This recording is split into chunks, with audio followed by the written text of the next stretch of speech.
ಶ್ರೀ ಕ್ಷೇತ್ರ ಧರ್ಮಸ್ಥಳದ ವಿರುದ್ಧ ಬುರುಡೆ ಷಡ್ಯಂತ್ರ ಮಾಡಿದವರು ಯಾರು ಎಂಬಂತಹ ಪ್ರಶ್ನೆ ಹಲವರನ್ನು ಕಾಡಿತ್ತು. ಚಿನ್ನಯ್ಯ ಬುರುಡೆ ಹಿಡಿದುಕೊಂಡು ಬಂದು ನ್ಯಾಯಾಲಯಕ್ಕೆ ಶರಣಾಗಿ SIT ರಚನೆಯಾಗಿ ತದನಂತರದ ತನಿಖೆಯಲ್ಲಿ ಚಿನ್ನಯ್ಯನೇ ಬುರುಡೆ ತಂದದ್ದು ಎನ್ನುವುದಂತೂ ಸ್ಪಷ್ಟವಾಗಿತ್ತು.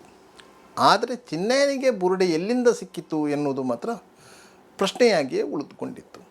SIT ನಡೆಸಿದ ತನಿಖೆಯಲ್ಲಿ ಆ ಬುರುಡೆಯನ್ನು ಬಂಗ್ಲಗುಡ್ಡೆಯಿಂದ ತಂದದ್ದು, ಆ ಬುರುಡೆ ತಂದದ್ದು ವಿಠಲಗೌಡ ಅಂತ ಹೇಳಿ ಸ್ಪಷ್ಟ ಆಗಿತ್ತು. ಆದರೆ ಇದೀಗ ಸ್ಪಷ್ಟವಾಗುತ್ತಿರೋದು ಏನಂತ ಹೇಳಿದರೆ, ಬಂಗ್ಲಗುಡ್ಡೆಯಲ್ಲಿ ಬುರುಡೆಯೊಂದು ಇದೆ ಎನ್ನುವುದನ್ನು ಹುಡುಕಿದ್ದು ಯಾರು ಎನ್ನುವುದು. ಸ್ವತಃ ಗಿರೀಶ್ ಮಠಣ್ಣವರೇ ಈ ಬುರುಡೆ ಷಡ್ಯಂತ್ರದ ಕಿಂಗ್ ಪಿನ್ ಎನ್ನುವುದನ್ನು ಅವರೇ ಒಪ್ಪಿಕೊಂಡಿದ್ದಾರೆ. ಇದಕ್ಕೆ ಕಾರಣವಾದದ್ದು SIT ತಂಡ ಆ ತನಿಖೆಯನ್ನು ಮತ್ತೆ ಆರಂಭಿಸಿದ್ದು. ಕೆಲವು ದಿನಗಳ ಹಿಂದೆ SIT ಅಧಿಕಾರಿಗಳು ಪ್ರದೀಪ್ ಕುಲಾಲ್ ಎಂಬ ಬಂಟ್ವಾಳದ ಬಂಡಾರಿ ಬೆಟ್ಟುವಿನ ಯುವಕನನ್ನು ಕಚೇರಿಗೆ ಕರೆಸಿಕೊಂಡಿದ್ದರು. ಈ ಪ್ರದೀಪ್ ಕುಲಾಲ್ ಬೆಳ್ತಂಗಡಿಯಲ್ಲಿ ಗ್ಯಾರೇಜ್ ಒಂದರಲ್ಲಿ ಕೆಲಸ ಮಾಡುತ್ತಿದ್ದ. ಸೌಜನ್ಯ ಹೋರಾಟ ಆರಂಭವಾದಂತಹ ಸಂದರ್ಭದಲ್ಲಿ, ಅಂದರೆ 2021-22 ಸಮಯ, ತನ್ನ ಗ್ಯಾರೇಜಿನ ಎದುರು ಸೌಜನ್ಯಳನ್ನು ಫೋಟೋ ಹಾಕಿ ಭಾರಿ ದೊಡ್ಡ ಬ್ಯಾನರ್ ಕಟ್ಟಿದವನೇ ಈ ಪ್ರದೀಪ್ ಕುಲಾಲ್. ತದನಂತರ ಈತ ಮಠಣ್ಣವರು, ತಿಮರೋಡಿ, ವಿಠಲಗೌಡ, ಜಯಂತ ಟಿ ಇವರ ಸಂಪರ್ಕಕ್ಕೆ ಬಂದಿದ್ದ. ಆಗ ರೂಪುಗೊಂಡದ್ದೇ ಬುರುಡೆ ಷಡ್ಯಂತ್ರ. ಮಠಣ್ಣವರ್ ಈ ಷಡ್ಯಂತ್ರದ ರೂವಾರಿಯಾಗಿ ಬುರುಡೆ ಎಲ್ಲೆಲ್ಲಿ ಸಿಗ್ಬೋದು ಎನ್ನುವಂತಹ ಆಲೋಚನೆಯಿಂದ ಹುಡುಕಾಟ ನಡೆಸಿದ್ದರು. ಆಗ ಮಠಣ್ಣವರಿಗೆ ಜೊತೆಯಾಗಿದ್ದವನ್ನೇ ಈ ಪ್ರದೀಪ್ ಕುಲಾಲ್. ಈ ವಿಚಾರವನ್ನು ಪ್ರದೀಪ್ ಕುಲಾಲ್ ಕೆಲವು ಸಮಯಗಳ ಹಿಂದೆ SITಯ ವಿಚಾರಣೆಯ ಸಂದರ್ಭದಲ್ಲಿ ಬಾಯ್ಬಿಟ್ಟಿದ್ದ. ಆದರೆ SITಯವರಿಗೆ ಅದು ಕ್ಲಾರಿಟಿ ಸಿಕ್ಕಿರಲಿಲ್ಲ. ಚಿನ್ನಯ್ಯನ ವಿಚಾರಣೆಯ ಸಂದರ್ಭದಲ್ಲಿ ಬುರುಡೆಯನ್ನು ತಂದುಕೊಟ್ಟದ್ದು ವಿಠಲಗೌಡ ಎನ್ನುವುದಂತೂ ಸ್ಪಷ್ಟ ಆಗಿತ್ತು. ವಿಠಲಗೌಡ ಬಂಗ್ಲಗುಡ್ಡೆಯಿಂದ ಬುರುಡೆ ತಂದಿದ್ದಾನೆ ಎನ್ನುವುದು ಮಾತ್ರ ಚಿನ್ನಯ್ಯನಿಗೆ ಗೊತ್ತಿತ್ತೇ ಹೊರತು ಆ ಬುರುಡೆಯನ್ನು ಯಾರು ಎಲ್ಲಿ ಹೇಗೆ ಹುಡುಕಿದ್ರು ಎನ್ನುವ ವಿಚಾರ ಗೊತ್ತಿರಲಿಲ್ಲ. ಆದ್ದರಿಂದಾಗಿ ಚಿನ್ನಯ್ಯನ ಹೇಳಿಕೆಯು ವಿಠಲಗೌಡನ ಹೇಳಿಕೆಯು ಒಂದಕ್ಕೊಂದು ಸಾಮ್ಯತೆ ಇರಲಿಲ್ಲ.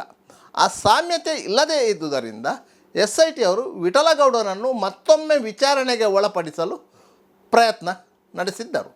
ಈ ಸಂದರ್ಭದಲ್ಲಿ ವಿಠಲಗೌಡನ ಮೇಲೆ ಶ್ರೀ ಕ್ಷೇತ್ರ ಧರ್ಮಸ್ಥಳವರು ಹಾಕಿದಂತಹ ಮಾನನಷ್ಟ ಮೊಕದ್ದಮೆಯಲ್ಲಿ ವಿಠಲಗೌಡನಿಗೆ 1 ತಿಂಗಳ ಸಾಧಾರಣ ಶಿಕ್ಷೆಯಾಗಿತ್ತು. ಈ ಶಿಕ್ಷೆಯನ್ನು ಅಮಾನತುಗೊಳಿಸಲು ವಿಠಲಗೌಡ ಮೇಲಿನ ನ್ಯಾಯಾಲಯಕ್ಕೆ ಅಪೀಲು ಹೋಗಲು ಪ್ರಯತ್ನಿಸಿದ್ದ. ಆದರೆ ಇವತ್ತಿನವರೆಗೂ ಅಪೀಲ್ ಅಡ್ಮಿಷನ್ ಆಗಿಲ್ಲ. ಕೆಲವು ಸಮಯಗಳ ಹಿಂದೆ ವಿಠಲಗೌಡನ ನಿಡ್ಲೆಯ ಹೋಟೆಲು ಮತ್ತು ಮನೆ ಪರಿಸರಕ್ಕೆ ಧರ್ಮಸ್ಥಳಕ್ಕೆ ಸಂಬಂಧಪಟ್ಟವರೊಬ್ಬರು ಹೋಗಿ ವಿಠಲಗೌಡನನ್ನು ವಿಚಾರಿಸಿದ್ದರು. ಆಗ ವಿಠಲಗೌಡ ಮನೆಯಲ್ಲಿ ಇರಲಿಲ್ಲ. ಯಾವಾಗ ಧರ್ಮಸ್ಥಳ ಕಡೆಯವರು ಬಂದು ವಿಠಲಗೌಡನನ್ನು ವಿಚಾರಿಸಿದರೋ ವಿಠಲಗೌಡನಿಗೆ ಹೆದರಿಕೆ ಆರಂಭವಾಗಿತ್ತು. ನೇರವಾಗಿ ಪೊಲೀಸರು ಬಂದು ವಿಚಾರಣೆ ಮಾಡಿದ್ದರೆ ವಿಠಲಗೌಡ ಅದನ್ನು ಎದುರಿಸ್ತಿದ್ದ ಮತ್ತು ಆತನನ್ನು ರಕ್ಷಣೆ ಮಾಡಲಿಕ್ಕೆ ಬುರುಡೆ ಗ್ಯಾಂಗಿನ ಕೆಲವರು ತಯಾರಿದ್ದರು. ಆದರೆ ವಿಠಲಗೌಡನನ್ನು ವಿಚಾರಿಸಿದ್ದು ಪೊಲೀಸರು ಅಲ್ಲ, ಬದಲಾಗಿ ಧರ್ಮಸ್ಥಳದ ಕಡೆಯವರು ಎನ್ನುವಂತಹ ಭಾವನೆಯಿಂದ ವಿಠಲಗೌಡ ನಾಪತ್ತೆಯಾದವನು ಇವತ್ತಿನವರೆಗೂ ಕಣ್ಣಿಗೆ ಕಾಣುತ್ತಿಲ್ಲ. ಸುಮಾರು 4 ತಿಂಗಳಾಯಿತು. ಆದರೆ ಪ್ರಕರಣದ ತನಿಖೆಯನ್ನು ಮುಂದುವರಿಸಬೇಕಾದಂಥ ಅನಿವಾರ್ಯತೆ ಇದ್ದುದರಿಂದ SIT ಅಧಿಕಾರಿಗಳು ಪ್ರದೀಪ್ ಕುಲಾಲಿಗೆ ನೋಟಿಸು ಮಾಡಿ ಕರೆಸಿಕೊಂಡಿದ್ದರು. ಆತನನ್ನು ಕೆಲವು ದಿನಗಳ ಹಿಂದೆ ಬಂಗ್ಲಗುಡ್ಡೆಗೆ ಕರೆದುಕೊಂಡು ಹೋಗಿ ವಿಠಲಗೌಡ ಯಾವ ಸ್ಥಳದಿಂದ ಬುರುಡೆಯನ್ನು ತೆಗೆದಿದ್ದ ಎನ್ನುವುದರ ಬಗ್ಗೆ ಒಂದು ಮಹಜರ್ ಪ್ರಕ್ರಿಯೆಯನ್ನು ನಡೆಸಿದರು. ಈ ಸಂದರ್ಭದಲ್ಲಿ FSL ಅಧಿಕಾರಿಗಳು ಮತ್ತು FSLನ ಸೋಕೋ ಟೀಮು ಹಾಜರಿತ್ತು. ಸುಮಾರು 6 ಗಂಟೆಗಳ ಕಾಲ ಆ ಮಹಜರು ಕಾರ್ಯ ನಡೆದಿತ್ತು. ಕೆಲವು ಸಾಕ್ಷಿದಾರರಿದ್ದರು. ತದನಂತರ FSL ಅಧಿಕಾರಿಗಳು ಪ್ರದೀಪ್ ಕುಲಾಲ್ನನ್ನು ಬಿಟ್ಟು ಕಳಿಸಿದ್ದಾರೆ. ಇನ್ನೊಮ್ಮೆ ವಿಚಾರಣೆಗೆ ಅಗತ್ಯ ಇದ್ದರೆ ಬರಬೇಕು ಎನ್ನುವಂಥ ಸೂಚನೆಯನ್ನು ಕೊಟ್ಟಿದ್ದಾರೆ. ಯಾವಾಗ ಈ ವಿಚಾರ ಗೊತ್ತಾಯಿತು, ದಿಢೀರನೆ ಫೇಸ್ಬುಕ್ ಲೈವ್ಗೆ ಬಂದಂಥ ಗಿರೀಶ್ ಮಠಣ್ಣವರು ಸ್ಪಷ್ಟವಾಗಿ ಹೇಳಿಬಿಟ್ಟರು, ಬುರುಡೆಯನ್ನು ಬಂಗ್ಲಗುಡ್ಡೆಯಿಂದ ತಂದದ್ದೇ ನಾವು, ಇದರಲ್ಲಿ 2 ಮಾತಿಲ್ಲ. ಈ ಬಗ್ಗೆ ನಾವು ಹೋರಾಟವನ್ನು ರೂಪಿಸುತ್ತಿದ್ದಾಗ ಜೊತೆಯಲ್ಲಿದ್ದವರೇ ಪ್ರದೀಪ್ ಕುಲಾಲ್. ತಮ್ಮ ಕಾರಿಗೆ ಚಾಲಕನಾಗಿ ಬರುತ್ತಿದ್ದದ್ದೇ ಪ್ರದೀಪ್ ಕುಲಾಲ್ ಹೊರತು ಪ್ರದೀಪ್ ಕುಲಾಲಿಗೂ ಈ ಷಡ್ಯಂತ್ರಕ್ಕೂ ಯಾವುದೇ ಸಂಬಂಧ ಇಲ್ಲ. SIT ಅಧಿಕಾರಿಗಳು ಈಗ ಪ್ರದೀಪ್ ಕುಲಾಲ್ನನ್ನು ಮಹಜರು ವಿಟ್ನೆಸ್ ಆಗಿ ಮಾಡಿದ್ದಾರೆ ಹೊರತು ಪ್ರದೀಪ್ ಕುಲಾಲ್ ಆರೋಪಿ ಅಲ್ಲ. ಇದು ಮಟ್ಟಣ್ಣವರ ಹೇಳಿಕೆ. ಯಾವುದೇ ಒಂದು ತಲೆಬುರುಡೆಯನ್ನು ಇಲ್ಲದ ಮಾನವನ ಅಂಗಾಂಗಗಳನ್ನು ಹೂತಿಟ್ಟಿದ್ದಂತಹ ಸ್ಥಳದಿಂದ ಮೇಲೆ ಎತ್ತಬೇಕಾದರೆ ಕೆಲವೊಂದು ಕಾನೂನು ಪ್ರಕ್ರಿಯೆಗಳಿವೆ. ಇದು ಪೊಲೀಸ್ ಇಲಾಖೆಯಲ್ಲಿ 1-1.5 ವರ್ಷ ಸಬ್ ಇನ್ಸ್ಪೆಕ್ಟರ್ ಆಗಿ ಕೆಲಸ ಮಾಡಿ ಲಂಚದ ಆಪಾದನೆ ಮೇಲೆ ವಜಾಗೊಂಡಿದ್ದಂತಹ ಗಿರೀಶ್ ಮಟ್ಟಣ್ಣವರಿಗೆ ಗೊತ್ತಿಲ್ಲದ ವಿಚಾರ ಏನೂ ಅಲ್ಲ. ಹಾಗಾದರೆ ಆ ವಿಚಾರ ಗೊತ್ತಿದ್ದು ಗಿರೀಶ್ ಮಟ್ಟಣ್ಣವರು ಬಂಗ್ಲಗುಡ್ಡೆಯಲ್ಲಿ ಬುರುಡೆ ಹುಡುಕಿದ್ದಾರೆ ಮತ್ತು ಆ ಬುರುಡೆಯನ್ನು ವಿಠಲಗೌಡನ ಮೂಲಕ ತರಿಸಿದ್ದಾರೆ ಮತ್ತು ಅದನ್ನು ಚಿನ್ನಯ್ಯನ ಕೈಗೆ ಕೊಟ್ಟು ಅಲ್ಲಿಂದ ಬೆಳ್ತಂಗಡಿ ನ್ಯಾಯಾಲಯಕ್ಕೆ ಪ್ರೊಡ್ಯೂಸ್ ಮಾಡಿಸಿದ್ದಾರೆ. ಅಂದರೆ ಇಡೀ ಷಡ್ಯಂತ್ರದಲ್ಲಿ ಮೇಯ್ನ್ ಕಿಂಗ್ ಪಿನ್ನೇ ಗಿರೀಶ್ ಮಟ್ಟಣ್ಣವರು. ಆದರೆ ಗಿರೀಶ್ ಮಟ್ಟಣ್ಣವರ ಮೇಲೆ ಕಾನೂನು ಕ್ರಮ ಆಗಲೇಬೇಕಲ್ವಾ? ಇದೇ ಪ್ರಕರಣವನ್ನು ಮುಂದಿಟ್ಟುಕೊಂಡು ಇದೀಗ SIT ಅವರು ತನಿಖೆಯನ್ನು ಚುರುಕುಗೊಳಿಸಿದ್ದಾರೆ. ಯಾವುದೇ ಕ್ಷಣದಲ್ಲಿ ಯಾರ್ಯಾರಿಗೆ ಬಲೆ ಹಾಕಬೇಕೋ ಆ ಸಂದರ್ಭದಲ್ಲಿ SIT ಅವರು ಬಲೆ ನೇಯ್ತಾ ಇದ್ದಾರೆ. ಒಟ್ಟಾರೆಯಾಗಿ ಬುರುಡೆ ಪ್ರಕರಣದ ಷಡ್ಯಂತ್ರ ಶ್ರೀ ಕ್ಷೇತ್ರ ಧರ್ಮಸ್ಥಳಕ್ಕೆ ಅಪಚಾರ ಮಾಡುವ ನಿಟ್ಟಿನಲ್ಲಿ ನಡೆದಿದೆ ಎನ್ನುವುದು ಈ ತನಕದ ತನಿಖೆಯಲ್ಲಿ ಸ್ಪಷ್ಟಗೊಂಡಿದೆ. ಧರ್ಮಸ್ಥಳದ ಸುತ್ತಮುತ್ತದ ಕಾಡಿನಲ್ಲಿ 100 ಶವಗಳನ್ನು ಹೂತಿಡಲಾಗಿದೆ ಎನ್ನುವಂತಹ ಆರೋಪವನ್ನು ಈ ಬುರುಡೆ ತಂಡ ಮಾಡಿತ್ತು. ಅದಕ್ಕೆ ಸಾಕ್ಷಿಯಾಗಿ ಒಂದು ಬುರುಡೆಯನ್ನು ತಂದು ಈ ಹಿಂದೆ ಧರ್ಮಸ್ಥಳದಲ್ಲಿ ಸ್ವಚ್ಛತಾ ಕಾರ್ಮಿಕನಾಗಿ ಕೆಲಸ ಮಾಡುತ್ತಿದ್ದ ಚಿನ್ನಯ್ಯನನ್ನು ಬಳಸಿಕೊಂಡು ಅದಕ್ಕೊಂದು ಬಲವಾದ ಸಾಕ್ಷ್ಯವನ್ನು ಸೃಷ್ಟಿ ಮಾಡಿದ್ದೇವೆ ಅಂತ ಬೀಗುತ್ತಿತ್ತು.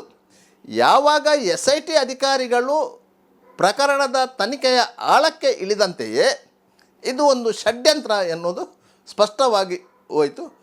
ಅಲ್ಲದೆ SIT ಅಧಿಕಾರಿಗಳು ನಡೆಸಿದಂತಹ ತನಿಖಾ ವರದಿಯಲ್ಲಿ ಪರ್ಜರಿ ಸ್ಟೇಟ್ಮೆಂಟ್ ಅಂತ ಹೇಳಿ ನ್ಯಾಯಾಲಯಕ್ಕೆ 393,992 ಪುಟಗಳ ವರದಿಯನ್ನು ಒಪ್ಪಿಸಿದ್ದಾರೆ.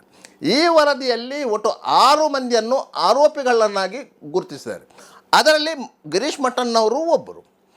ಮಹೇಶ್ ಶೆಟ್ಟಿ ತಿಮರೋಡಿಯವರು, ಜಯಂತ್ ಟಿ, ವಿಠಲಗೌಡ, ಸುಜಾತಾ ಭಟ್ ಇವರೆಲ್ಲ ಆ ಪ್ರಕರಣದಲ್ಲಿ ಆರೋಪಿಗಳೇ. ಆದರೆ ಪ್ರದೀಪ್ ಕುಲಾಲ್ ಆರೋಪಿಯಲ್ಲ, ಬದಲಾಗಿ ಆತ ಸಾಕ್ಷಿದಾರ. ಯಾಕಂತ ಹೇಳಿದರೆ ಆ ಬುರುಡೆಯನ್ನು ಹುಡುಕೊಂಡು ಹೋದ ಸಂದರ್ಭದಲ್ಲಿ ಗಿರೀಶ್ ಮಟ್ಟಣ್ಣವರ ಜೊತೆಯಲ್ಲಿ ಇದ್ದವನ್ನೇ ಪ್ರದೀಪ್ ಕುಲಾಲ್.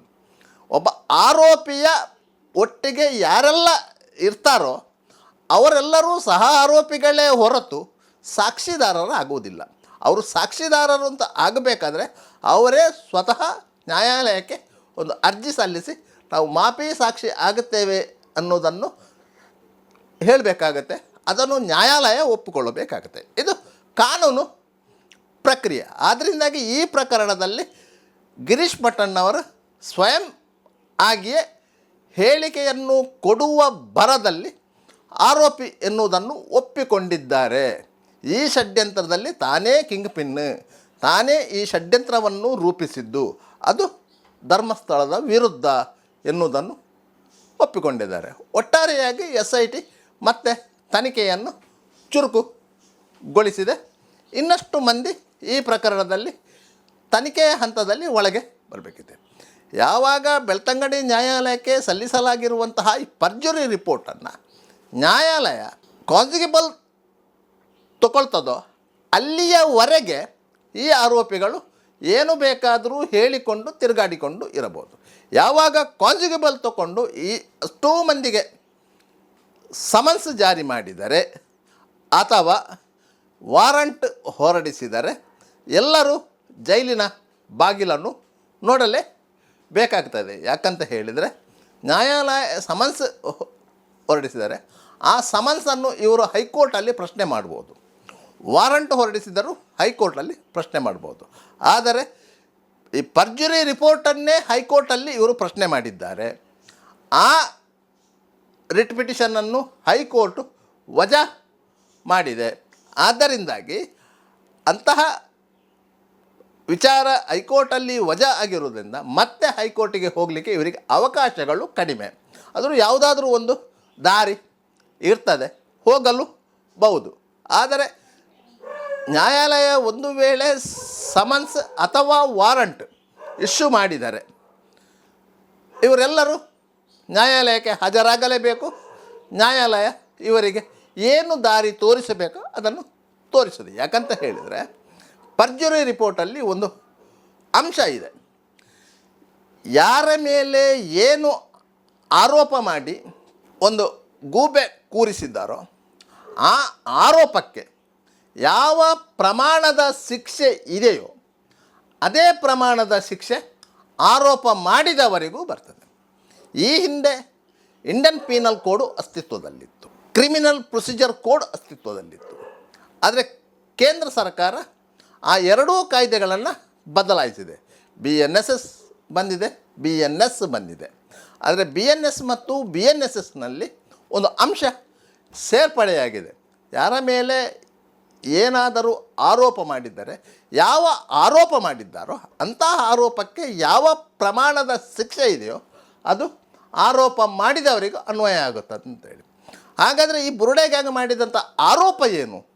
ಸಾವಿರಾರು ಮಂದಿ ಹೆಣ್ಣು ಮಕ್ಕಳನ್ನು ಅತ್ಯಾಚಾರ ಮಾಡಿ ಕೊಲೆ ಮಾಡಿ ಹೂತು ಹಾಕಿದ್ದಾರೆ ಅಂತೇಳಿ. ಅತ್ಯಾಚಾರ ಮಾಡಿ ಕೊಲೆ ಮಾಡಿದ ಪ್ರಕರಣಕ್ಕೆ BNSನಲ್ಲಿ ಇರುವಂತಹ ಗರಿಷ್ಠ ಶಿಕ್ಷೆ ಮರಣದಂಡನೆ, ತಪ್ಪಿದರೆ ಜೀವಾವಧಿ. ಅದಕ್ಕಿಂತ ಕಡಿಮೆ ಪ್ರಮಾಣದ ಶಿಕ್ಷೆ ಇಲ್ಲ.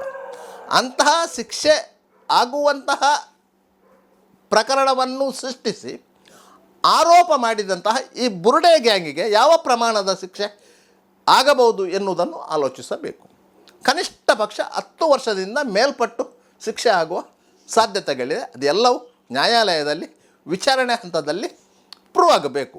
ಅಲ್ಲಿಯವರೆಗೆ ಇವರಿಗೆ ಜೈಲಿನ ಬಾಗಿಲಿನ ದರ್ಶನ ಆಗುತ್ತಲೇ ಇರ್ತದೆ.